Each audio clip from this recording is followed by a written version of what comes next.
So we all use social media.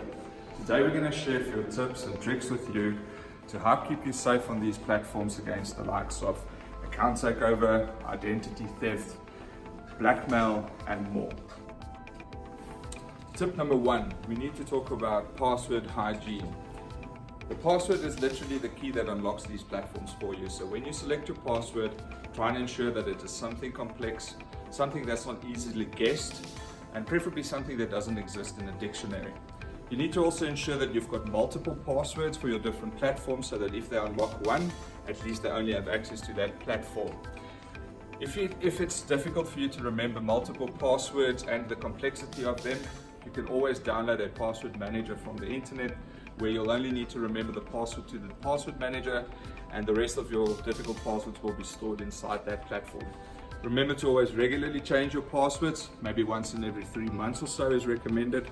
And if you are using Facebook or Instagram on your phones, remember that you need to set a password to your mobile devices as well, just to ensure that they cannot get access to the platform from your phone.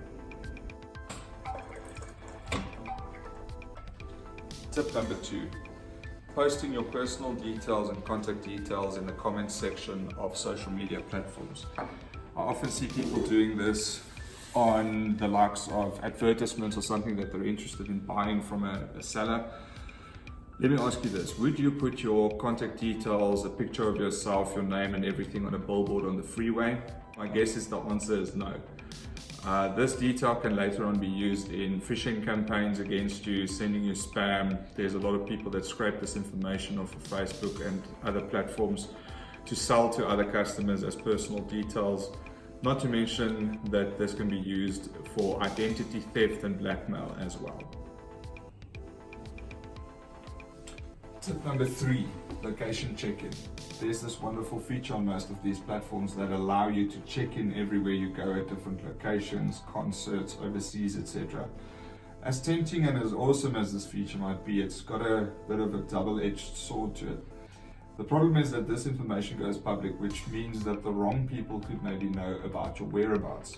And for example, that you're not at home, putting your home and your household contents at risk, or anyone else that might be at home.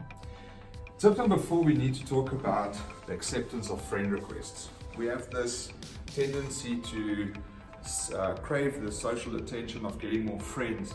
And when you get a friend request, you need to click on the profile, screen the account, look at the date that the profile was created, so scroll down the feed and check when it was created. Go into the photos section, check if there's only a few photos. If you are familiar with the name and maybe you can get to that person in a different way, get access to them, phone them, ask them, is this a genuine request from them? Once you are sure that this profile is something or someone that you are familiar with, then you can accept it. If not, it might be someone that you shouldn't have as a friend anyways. Tip number 5, we need to talk about the tightening of your own privacy settings within these platforms. Now, if you go to Facebook or you go to Instagram, for example, there's always going to be a section with settings that allows you to set up your privacy of your profile. Unfortunately, by default, these are usually open wide because it allows users to easily find you, look at your pictures and stuff like that. That's just how these platforms are designed. Go into these sections, go and select, there's various options for, do you only want to share with friends, do you want to share with friends of friends, and make sure that you tighten it down to what you are willing to allow the rest of the world to see about you.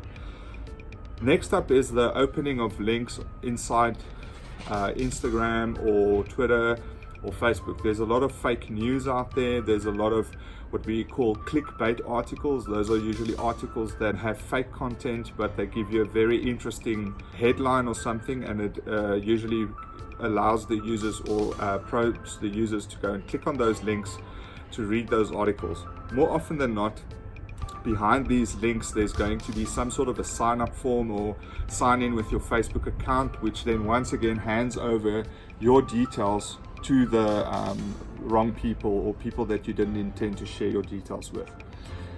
For the last tip, the 7th tip, we need to talk about the basics. Keeping your apps up to date.